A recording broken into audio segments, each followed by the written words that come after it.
I've wasted over $1,000 on coaching because I was a bad student. Here are some rules to maximize the value of coaching and keep you from wasting your money. Before investing in a coach, you should first try to coach yourself. Obviously, this will help you identify issues that you can go over in your coaching. More importantly, the overwhelming majority of Valorant players don't VOD review. And even if they do, most of them don't know how to properly identify their mistakes during VOD review. Simply doing this is often enough to overcome your rank plateaus, but it's not easy. Realizing it's not easy is often why people come to coaches. However, in order to get the most out of coaching, you must continuously self-VOD review. Here's how I personally VOD review. First, record your game and watch it back. While you're watching it back, write down all of your mistakes. This can be a wide variety of things, such as lack of minimap awareness, poor communication, lack of positional awareness, poor movement or gunfight hygiene, utility misuse or lack of use, poor understanding of map macro, or poor understanding of your agent's role in relation to the map macro. Now, if you wrote down gunfight hygiene, movement, or crosshair placement as one of your main issues, create a simple warm-up routine and a half-hour long training routine that addresses the issue you wrote down, and don't worry about it ever again. If you're not noticing improvement within a month, revisit your routine and figure out why. Mechanics are not the most important part of Valorant, so you shouldn't be focusing all your time on them. Focusing too much on mechanics is often a symptom of only valuing cool clips that people get. That would be like someone watching Kuroko no Basket and thinking that the most important part of basketball is passing. As for the other issues on your list, pick the two with the highest frequency and write them down on sticky notes. Pin those sticky notes to your monitor as a subconscious,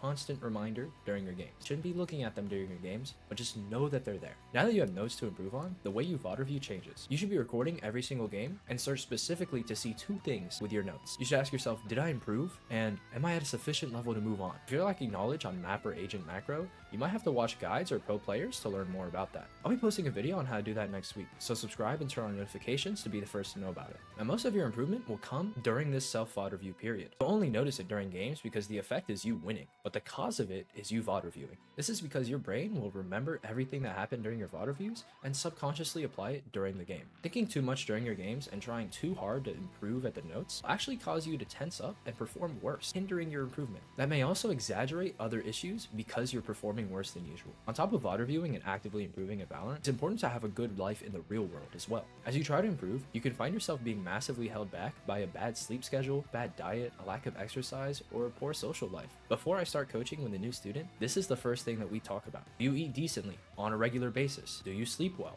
on a regular basis? Do you have friends that you talk to on a regular basis? Do you exercise on a regular basis? Real life comes first, and doing these things on a regular basis will keep you disciplined and consistent. Students often come to me saying that they're inconsistent in the game, but I often find that they're actually more inconsistent with their sleep, and once they fix that, the game levels out. If you're genuinely having trouble identifying new issues, or you feel like the issues that you're working on are not the ones that you should be, you might want to look into coaching. However, before you start coaching, you've got to identify a coachable mindset. You've got to be open-minded to the coach's critique. Remember, you're paying them because they're going to help you out. Keep that in mind at all times. You got to be committed to improving with their critiques in mind. If they suggest something for you to do it. Try to find a coach that fits you. Lots of coaches offer free consultation sessions. Use them. Don't just tell the coach about your problems during the session. Ask them questions. Try to figure out if their style is complementary to your own. Some coaches take a very no bullshit approach, and others will put a lot of fluff in their notes so that you feel better. Different coaches work for different people. Me personally, I require a no bullshit approach to really get through my thick skull. But when I was looking into coaching in the past, I didn't take advantage of consultation sessions. Instead,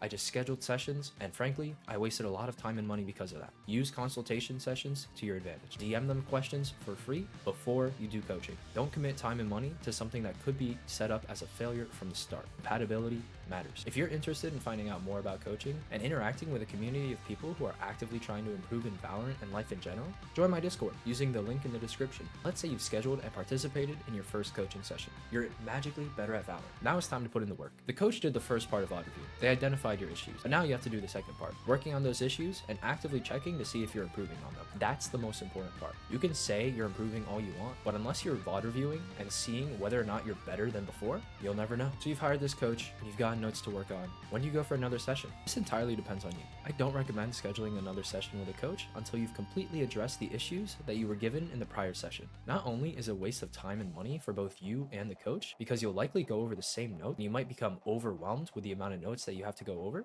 but it also displays a lack of accountability on your part. Don't overwhelm yourself. Everywhere else that people try to improve in life, like music or sports, they do so incrementally. Treat Valorant the same way. Work on your notes one at a time. Let's say you noticeably improve on one aspect of Valorant every week. You will get Immortal. I can guarantee that. Minimum. immortal. Do it right and take your time. I wish you the best of luck in your climb. If you're interested in finding out if my coaching is right for you, you can schedule a call with me with the first link in the description.